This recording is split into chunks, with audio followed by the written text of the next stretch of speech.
আসসালামু আলাইকুম। কেমন আছেন সবাই? আশা করি সবাই ভালো আছেন। আজকে আমি আপনাদের সাথে হাঁসের মাংসের একটা নতুন রেসিপি শেয়ার করব। তো আমি এখানে একটা হাঁসের মাংস নিয়ে নিয়েছি বড় বড় করে আলু কেটে, নিয়ে নিয়েছি লবণ, হলুদ গুঁড়ো আর কারি পাউডার, নিয়ে নিয়েছি তেজপাতা, লং, দারুচিনি আর মেথি। তারপরে নিয়েছি কাঁচামরিচ বাটা, গরম মশলা বাটা, আদা বাটা আর রসুন বাটা। আবার নিয়ে নিয়েছি কিছু পেঁয়াজ কুচি। তো এগুলোই লাগছে আজকে আমার রান্না করতে। তো চলুন আমরা রান্নাটা শুরু করে দিই। এখানে গ্যাসে একটা পাতিল বসিয়ে দিচ্ছি আমি।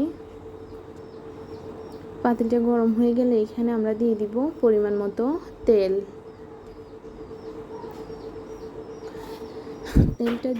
তেলটা গরম হওয়া পর্যন্ত আমরা অপেক্ষা করব।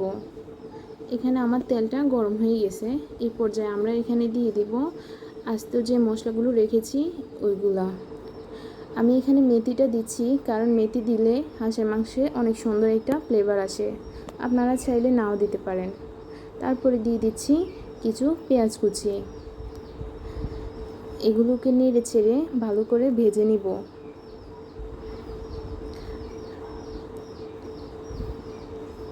দেখুন আমার পেঁয়াজগুলো ভালো করে ভাজা হয়ে গেছে। এই পর্যায়ে আমি এখানে হাঁসের মাংসগুলো দিয়ে দিব।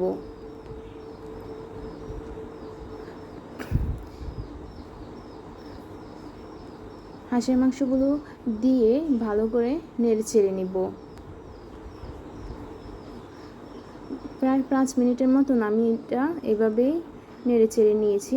তারপরে দিয়ে দিচ্ছি এখানে আমি হলুদ গুঁড়ো, কারি পাউডার আর ওই যে লবণটা দিয়ে দিচ্ছি।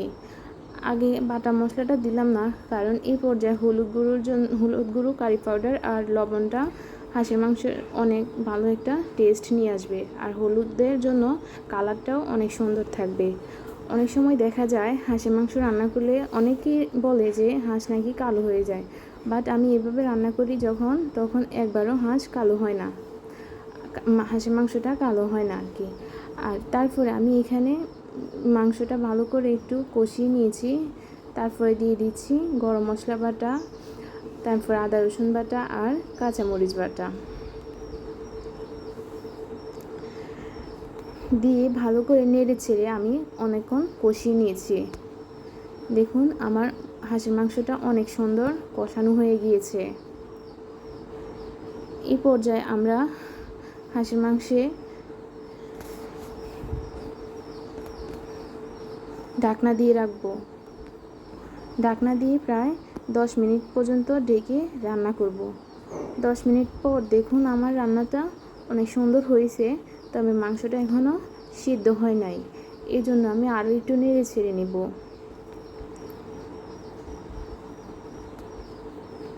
নেড়ে ছেড়ে আমি আবার ঢাকনা দিয়ে নিব। আবার 20 মিনিট পর ঢাকনাটা উঠিয়ে নিব, নিয়ে আলুগুলো দিয়ে দিব। আলুগুলো দিয়ে একটু নেড়ে ছেড়ে নিব। তারপর আমি এখানে পরিমাণ মতো পানি দিয়ে দিব।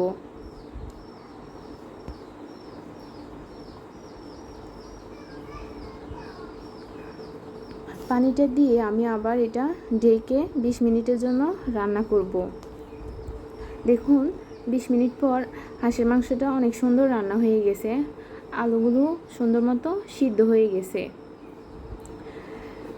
তো এইভাবে একবার হলেও রান্না করে দেখবেন, মাংসের কালারটা অনেক সুন্দর আসবে আর খেতেও অনেক মজা। তো আজকে এই রেসিপিটা কেমন লাগলো অবশ্যই জানাবেন আর অবশ্যই একবার ট্রাই করবেন।